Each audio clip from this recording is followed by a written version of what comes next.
Orders వస్తాయి. ఇక్కడ మనకి తక్కువ ఆర్డర్లు ఉంటాయి అక్కడతో కంపేర్ చేస్తే. ఇక్కడ 10,000 సంపాదించేవాడు అక్కడ 25,000 సంపాదిస్తాడు. రాత్రి పగలు కష్టపడ్డంటే 50,000 సంపాదిస్తాడు. ఆ టైప్ లో ఆలోచన ఉంటది. ఇది నెంబర్ 2 వచ్చేటప్పుడు. నెంబర్ 3, నీకు అమరావతిలోని అంటే నీ పట్ల విపరీతమైన సంతృప్తి ఉంటే అమరావతి పనులలోనే లేట్ ఎందుకు అయిందని చెప్పాం. మనం చెప్పలా, వాళ్ళ బైబుల్, ఖురాన్, భగవద్గీత అయినటువంటి ఈనాడు జ్యోతి చెప్పినాయి. ఏమని? కూలీలు దొరక్క వెళ్ళిపోతున్నారు, అంటే ఏంటి?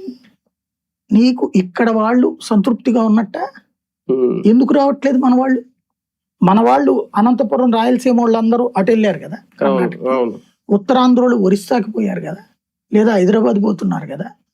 మన అమరావతి కదా, మన రాజధాని కదా అని ఇక్కడ కూలికి ఎందుకు రావట్లా? ఇది సంతృప్తి ఉన్నట్ట, అసంతృప్తి ఉన్నట్ట? ఇది 3వ ఆస్పెక్ట్. 4వది, ఉచితాలకే అలవాటు పడ్డారంటూ జనాల్ని తిట్టిపోసి ఇప్పుడు ఏ ఉచితము ఇవ్వనంటే జనాలు ఎక్కువ ఇస్తానంటే ఓటేశారా, తక్కువ ఇస్తానంటే ఓటేశారా? నువ్వు ఓపెన్ గా చెప్పుకోవాలి కదా. మొన్న ఏదో పవన్ కళ్యాణ్ గారు అంటున్నారు,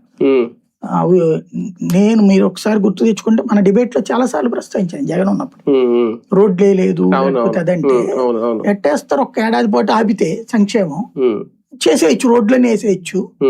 వేయలేకపోతున్నాడంటే ఇది ఆపాలి. ఆపే ధైర్యం అతను చేయట్లేదు. నెక్స్ట్ వచ్చే గవర్నమెంట్ వాళ్ళు